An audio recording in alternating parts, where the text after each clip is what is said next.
ICC champions ట్రోఫీలో ఈరోజు big day. ఈరోజు ఇండియా న్యూజిలాండ్ ఫైనల్స్ లో తలపడబోతున్నాయి. 2:30కు మ్యాచ్ మొదలు కాబోతున్న నేపథ్యంలో ఇప్పటి నుంచే ఆ ఫేవర్ మొదలైపోయింది. ఎప్పుడైతే భారత్ ఫైనల్స్ కు చేరిందో అప్పటి నుంచే ఆదివారం కోసం జనం ఎదురు చూస్తూ ఉన్నారు. క్రికెట్ అనేది భారతదేశంలో ఒక మతంలా ఉంటుంది. క్రికెట్ ఇప్పుడు ఐసీసీ ఛాంపియన్స్ ట్రోఫీని భారత్ కైవసం చేసుకోవాలి అని ప్రతి భారతీయుడు కూడా కోరుకుంటున్నారు. అందుకే టీమిండియా సిద్ధమైపోయింది. ఈసారి ఈ ట్రోఫీని, ఈ కప్ను ముద్దాడాలి అని ఇప్పటికే భారత్ కూడా సిద్ధమైపోయింది. అయితే దుబాయ్ వేదికగా భారత్ తలపడబోతోంది. అన్ని మ్యాచ్లు కూడా అన్ని మ్యాచ్లు కూడా దుబాయ్లోనే జరుగుతున్నాయి. దుబాయ్ వేదికగా ఈ మ్యాచ్ జరుగుతుంది. దుబాయ్ వేదికగా అన్ని మ్యాచ్లు కూడా దుబాయ్లోనే ఆడుతూ ఉండటంతో భారత్కు కొంచెం అడ్వాంటేజ్గా మారే అవకాశం ఉంది అనే చర్చ జరుగుతోంది. అయితే ఈ మ్యాచ్లో ఇప్పటికే బెట్టింగ్ కలవరం రేపుతోంది. బెట్టింగ్పై పెద్ద ఎత్తున చర్చ జరుగుతోంది. బెట్టింగ్కు పెద్ద ఎత్తున తెరలేపారు. దుబాయ్ వేదికగా భారత్ న్యూజిలాండ్ తలపడబోతున్న సందర్భంలో కీ మ్యాచ్ నేపథ్యంలో భారీగా బెట్టింగ్ జరుగుతుందని కూడా తెలుస్తోంది. 5,000 కోట్ల రూపాయల వరకు పందాలు జరిగినట్టుగా సమాచారం. ఎప్పుడు క్రికెట్ మ్యాచ్లు జరిగినా కూడా దాని వెనుక అదే రేంజ్లో సమాంతరంగా బెట్టింగ్ మాఫియా కూడా ముందుకు వెళుతూ ఉంటుంది. బెట్టింగ్లు కూడా జరుగుతూ ఉంటాయి. బెట్టింగ్ కారణంగా ఎంతోమంది రోడ్డున పడుతున్నారు. బెట్టింగ్ను అరికట్టడానికి ఎన్నో ప్రయత్నాలు చేస్తున్నప్పటికీ బెట్టింగ్ను మాత్రం అరికట్టలేకపోతున్నారు. చిన్న పిల్లలు కూడా బెట్టింగ్ బారిన పడుతూ ఉన్నారు. నిజానికి ఇది ఒక దౌర్భాగ్యమైన ఘటనగానే మనం చూడాలి. క్రికెట్ను బెట్టింగ్తో ముడిపెట్టి క్రికెట్ మ్యాచ్లు జరుగుతూ ఉన్నప్పుడు దాంతోపాటు క్రికెట్ మ్యాచ్ని చూడటానికి వ్యక్తం చేసే ఆనందంతో పాటు అంతే సమాంతరంగా బెట్టింగ్ మాఫియా కూడా వెళుతూ ఉండటం ఇది ఆందోళనకర విషయమే. ఈసారి 5,000 కోట్ల రూపాయల వరకు పందాలు జరిగినట్టుగా తెలుస్తోంది. రంగంలోకి దావూద్ ఇబ్రహీం ముఠా డి కంపెనీ రంగంలోకి దిగినట్టుగా తెలుస్తోంది. దుబాయ్లో బుకీలతో లావాదేవీలు కూడా జరిపినట్టుగా తెలుస్తోంది. బెట్టింగ్ వేసిన పలువురిని ఇప్పటికే ఢిల్లీ పోలీసులు అదుపులోకి కూడా తీసుకున్నారు. బెట్టింగ్ విషయంలో తెలుగు రాష్ట్రాలు కూడా తక్కువేమీ కాదు. క్రికెట్ మ్యాచ్ జరుగుతూ ఉన్నప్పుడు ఫోన్లలో చాలామంది బిజీగా ఉంటారు. ఎక్కువ మంది టీవీ సెట్లకు అతుక్కుపోయి ఆ క్రికెట్ మ్యాచ్ను బాల్ని రన్ని ఎంజాయ్ చేస్తూ ఉంటే ఎక్కువ మంది ఫోన్లలో మాట్లాడుతూ ఉంటారు. ఫోన్ సెట్ల ఒకవైపు టీవీ సెట్లకు అతుకుపోయి ఫోన్లో మాట్లాడుతున్న సందర్భాలు మనకి ఎక్కువగా కనిపిస్తూ ఉంటాయి. అంటే ఆ మ్యాచ్తో సమాంతరంగా బెట్టింగ్ మాఫియా కూడా వెళుతుంది. ఎక్కువ మంది మనకు కనిపిస్తూ ఉంటుంటారు. ఇది బహిరంగ రహస్యమే. మీరు మీ ఫ్రెండ్స్లో ఎక్కువ మంది బెట్టింగ్ వేసే వాళ్ళు ఉంటారు. చాలామంది మీరు కూడా ఇప్పుడు ఈ న్యూస్ చూస్తున్న మీరు కూడా బెట్టింగ్ వేసే ఉంటారు. కానీ నిజానికి బెట్టింగ్ని ఎంకరేజ్ చేయటం, క్రీడల్లో బెట్టింగ్ని ఎంకరేజ్ చేయడం అనేది నేరం. అది తప్పుడు చర్యగానే భావించాలి. క్రికెట్ అనేది ఒక క్రీడా స్ఫూర్తిగానే మనం చూడాలి తప్ప దాన్ని బెట్టింగ్లతో ముడిపెట్టి బెట్టింగ్ని ఎంకరేజ్ చేయటం అనేది ఒక రకంగా బెట్టింగ్ని ఎంకరేజ్ చేస్తే మనం జాతికి ద్రోహం చేసిన వాళ్ళమే అవుతాం. ఇప్పుడు బెట్టింగ్ పాల్పడుతున్న పలువురిని పోలీసులు అరెస్ట్ కూడా చేశారు. మా ప్రతినిధి రాజేష్ ఉన్నారు పూర్తి సమాచారం అందించడానికి. రాజేష్, ఈరోజు భారత్ న్యూజిలాండ్ తలపడబోతున్న నేపథ్యంలో క్రికెట్ ఫీవర్ మనకి కనిపిస్తూ ఉంది. 2:30 ఎప్పుడవుతుందా? 2 గంటల 30 నిమిషాల సమయం కోసం అందరూ కూడా ఎదురు చూస్తున్నారు ఆ మ్యాచ్ని ఆద్యంతం తొలగించడానికి. అదే సమయంలో బెట్టింగ్ బాబులు కూడా ఎదురు చూస్తున్నారు. ఇప్పటికే 1,000 కోట్ల రూపాయలు బెట్టింగ్కి పాల్పడ్డారు. సో ఈ బెట్టింగ్కి అరికట్టడానికి ఎటువంటి చర్యలు తీసుకుంటూ ఉన్నారు? అసలు తెలుగు రాష్ట్రాల్లో బెట్టింగ్కి సంబంధించి మీ దగ్గర ఉన్న సమాచారం ఏంటి? అంటే క్రికెట్ అనేది అందరికీ ఒక ఫేవర్ లాంటిది. క్రికెట్ ని అలా చూస్తూ ఉంటారు.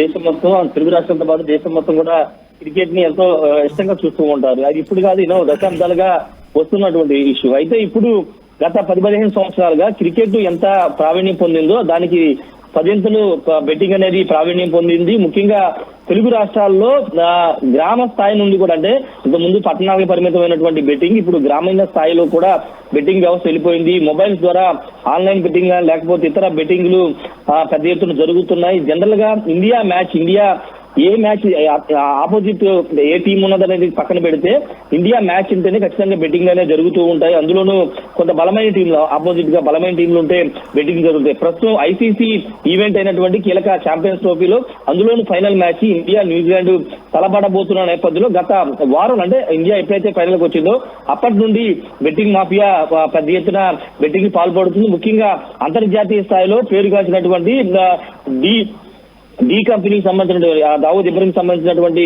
డి కంపెనీ పెద్ద ఎత్తున వేల కోట్లలోనే బెట్టింగ్ మాఫియాకు పాల్పడుతున్నట్టు తెలుస్తుంది. అంతర్జాతీయ సంబంధించినటువంటి వ్యవహారం పోలీసులు కూడా దీన్ని గుట్టురట్టు చేసినట్టు తెలుస్తుంది. ఢిల్లీకి సంబంధించినటువంటి పోలీసులు కొంతమందిని బెట్టింగ్ చేసినటువంటి వాడిని అరెస్ట్ చేసినట్టు తెలుస్తుంది. ఇక తెలుగు రాష్ట్రాల్లో చూస్తే కనుక తెలుగు రాష్ట్రాల్లో కూడా యువత ఎక్కువగా కాలేజీ చదివే యువత కానీ వీళ్ళంతా కూడా ఎక్కువగా బెట్టింగ్ మాఫియా ముసుగులో బెట్టింగ్ వేస్తున్నారు కానీ చాలా నష్టపోతున్నటువంటి పరిస్థితి. ఎందుకంటే బెట్టింగ్ అనేది అది ఆన్లైన్ సంబంధించి కానీ లేకపోతే అంతా ఒక మాఫియా కేవలం కొంత ముందు డబ్బులు ఇచ్చి కొన్ని మ్యాచ్ల వరకు పరిమితం చేస్తారు. తర్వాత వేలలో డబ్బులు కాసిన సందర్భం, లక్షల్లో డబ్బులు కాసిన సందర్భం వాళ్ళంతా కూడా బుద్ధి కొట్టిస్తున్నటువంటి పరిస్థితి ఇప్పుడు కనబడుతుంది. కాబట్టి ఖచ్చితంగా ఇండియా న్యూజిలాండ్ ఫైనల్ మ్యాచ్ నేపథ్యంలో భారీగా తెలుగు రాష్ట్రాల్లో కూడా లక్షల కోట్లలోనే బెట్టింగ్ లో జరిగినట్టు తెలుస్తుంది. ముఖ్యంగా పోలీసులకు తెలియకోకుండా మొత్తం ఒక వ్యవస్థని సమాంతరంగా నడుపుతున్నట్టు తెలుస్తుంది. అయితే పోలీసులు ఎక్కడికక్కడ కట్టుదిట్టమైన చర్యలు తీసుకున్నప్పటికీ ఎక్కడ కూడా వాళ్ళని ఆపలేని పరిస్థితి అయితే ఉంది. ఏదేమన్నప్పటికీ ఈ రోజు జరుగుతున్నటువంటి ఫైనల్ మ్యాచ్ కావడంతోనే భారీ స్థాయిలో ఇండియా మీద ఎక్కువ స్థాయిలో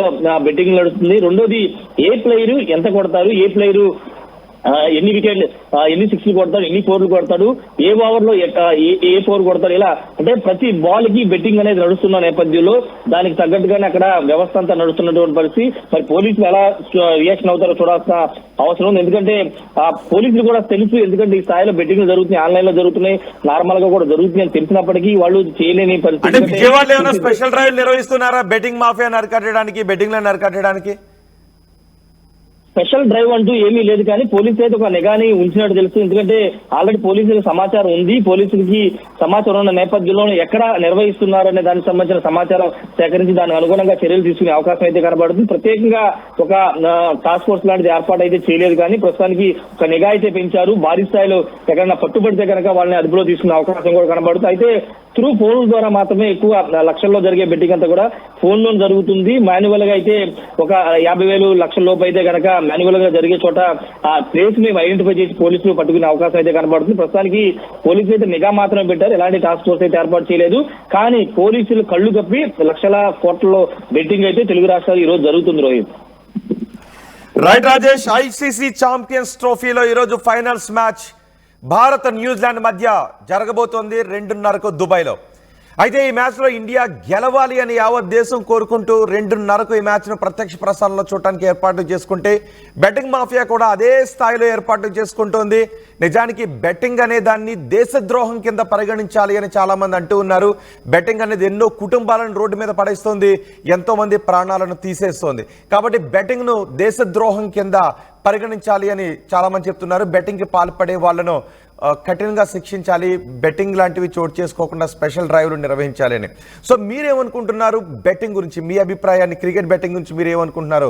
మీ అభిప్రాయాన్ని కమెంట్ బాక్స్లో తెలియచేయండి.